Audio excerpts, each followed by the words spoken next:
Welcome back, everybody. It's Dr. Craig Malcolm, clinical psychologist and lecturer for Harvard Medical School.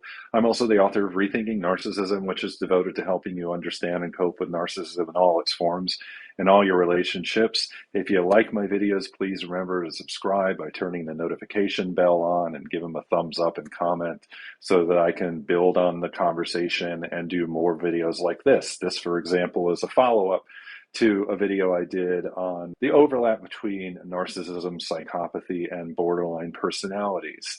Someone asked, can you explain why there's such overlap? And actually, it's fairly straightforward and relates to the history of how those diagnostic categories came about and how they were put in the DSM-5, the Diagnostic and Statistical Manual of Mental Disorders and Mental Health, that is in its latest edition. We didn't always think about, first of all, personality disorder or character disorder the way we do now. And there were some advantages and disadvantages to what was developed for the DSM-5.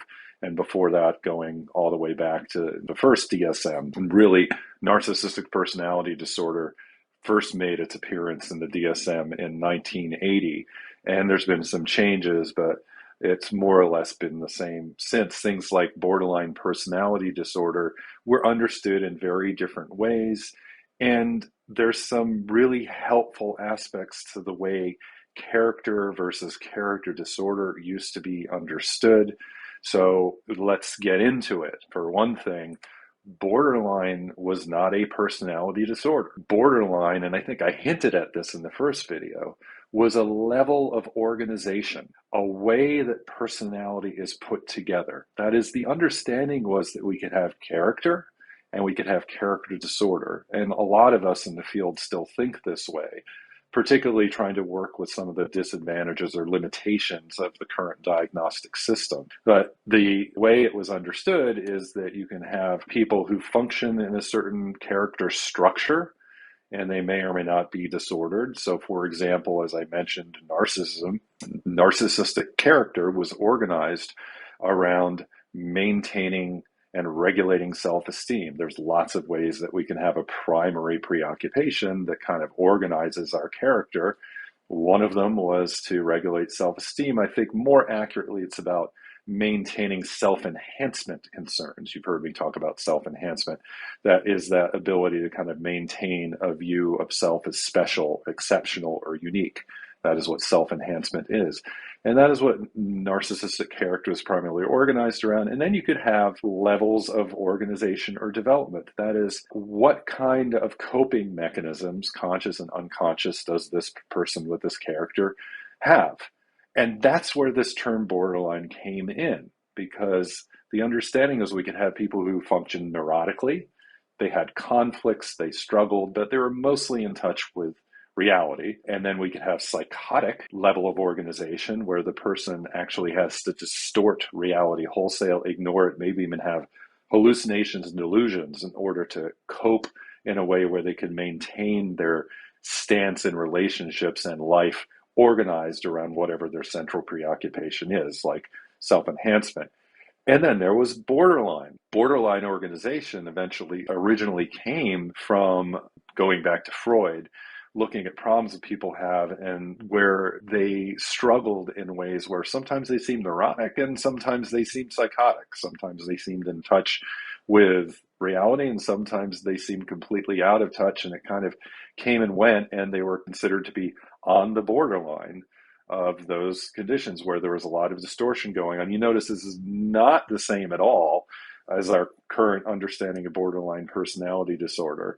And really what borderline personality disorder as we have it in the DSM now was in another, I can't even remember the name of the character structure, but at the borderline level of organization. And anybody, regardless of character, who had this borderline organization was prone to projection, primitive projection, disowning their feelings and locating them in other people, projective identification, saying and doing things to make other people feel what in fact they didn't want to feel in themselves. So again, somebody with narcissistic character at the borderline level of organization would engage with a lot of projective identification, exerting pressure in the interaction to make you feel insecure, off balance, unsure of yourself, because that's what they felt inside. and we're disowning it.